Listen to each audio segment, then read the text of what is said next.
मानव तथा वन्यजीव संघर्ष प्रकृति ने मानव को पर्यावरण अनुसार जीवन यापन करने का संदेश दिया है, किंतु आज मानव पर्यावरण को अपने अनुसार परिवर्तित करना चाहता है। इससे मानव और पर्यावरण के अन्य जीवों के मध्य संघर्ष शुरू हो गया है, जिसके कारण वहाँ की परिस्थितियाँ पर विपरीत प्रभाव पड़ना है और दोनों से संघर्ष होता है।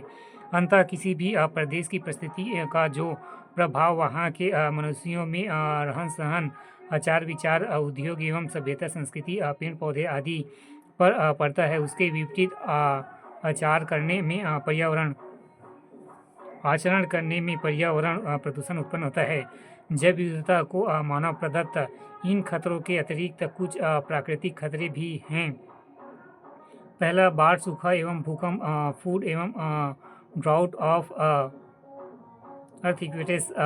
दूसरा, आंशिक रूप से कम जनसंख्या, क्रिकेटली लो पोल्यूशन।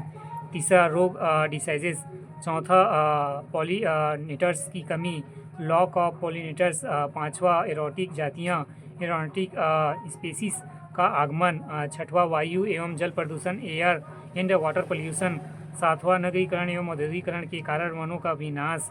विदेशी इरोटिक्स जातियों का पुनः स्थापन एवं इंट्रोडक्शन पारिस्थितिकी संतुलन को प्रभावित करता है। पादप पुनः स्थापन, प्लैनेट इंट्रोडक्शन सामान्यतः प्रयोजनात्मक होती है, किंतु कभी कभी यह प्रयोजनात्मक भी होता है। इसमें कोई संदेह नहीं है कि पादप जैसे यूकेलिप्टस एवं क्यूटोफॉर्मिंग का एकेसिया एवं मेनिली फॉर्मिंग्स मैनीफॉर्मिंग्स आर्थिक रूप से बहुत महत्वपूर्ण है, परंतु इन पौधों ने पारिस्थितिकी तंत्र इकोसिस्टम को अधिकतम सीमा तक परिवर्तित कर दिया है। जलकुंभी पारिस्थितिकी अवस्थाओं के लिए अभिशाप बन गई है। कुछ अन्य जातियां जैसे कि लेंटना, पार्थिनियम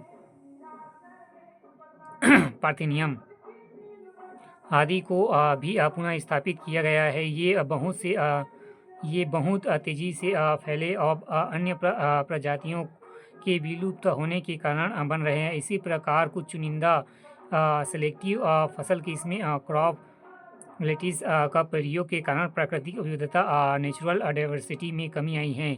एक आंकलन के अनुसार 1950 में भारतीय किसान चावल की लगभग 30,000 किस्मों को उगाता था। 21वीं सदी में क्रमबद्ध रूप से चावल की किस्में में कमी आई है। चावल की विविधता में कमी हो रही है।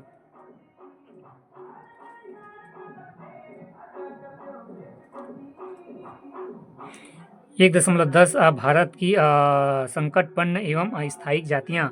विश्व में अनेक प्राणी एवं पादप जातियाँ तेजी से विलुप्त होने की अवस्था की ओर बढ़ रहे हैं। इसका प्रमुख कारण यह भी है कि अन्य प्रजातियों के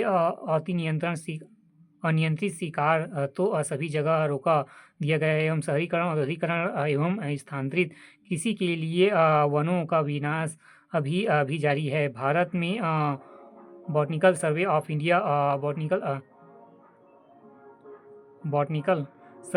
इंडिया एवं वन अनुसंधान फॉरेस्ट रिसर्च इंस्टीट्यूट देहरादून द्वारा भारत में संकटपन्न जातियों के करीब 100 जातियों की एक सूची बनाई गई है। 1992 तक इनकी संख्या लगभग 450 हो गई थी।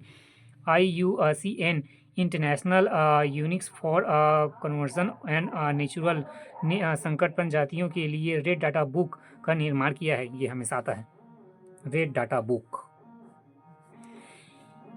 किया है। इस पुस्तक के गुलाबी पृष्ठ में गंभीर रूप से संकटपन्न जातियों को, हरे पृष्ठों में उन जातियों का वर्णन है जो पहले संकटपन्न नहीं रही। हरे पृष्ठों में उन जातियों का वर्णन है जो संकटपन्न नहीं रही। गुलाबी पृष्ठ में गंभीर रूप से संकटपन्न, गुलाबी रंग में संकटपन्न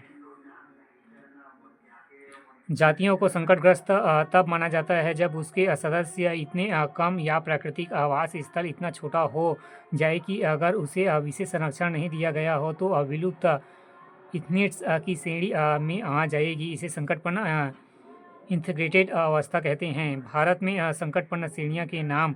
संकटपन्न प्राणियों के प्रमुख नाम निम्नानुसार है। स्तनधारी मैमल्स, पहला काली बदक, दूसरा चीता, तीसरा नीली व्हेल, चौथा रेगिस्तानी बिल्ली, पाँचवा रीछ, छठवा बाघ, सातवां जंगल भैंसा, आठवां गैंडा, राइनोसोरस, नौवां हिम चीता, 10वां रेगिस्तानी बिल्ली, 11वां वन मार्क एवं 12वां मूसक हिंसड़, उभयचर एवं सर्पशीर्ष।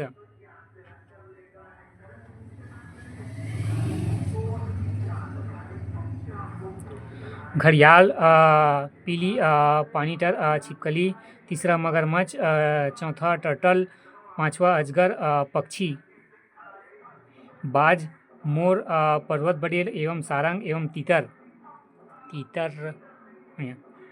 भारत में संकटपन्न प्राणियों के नाम।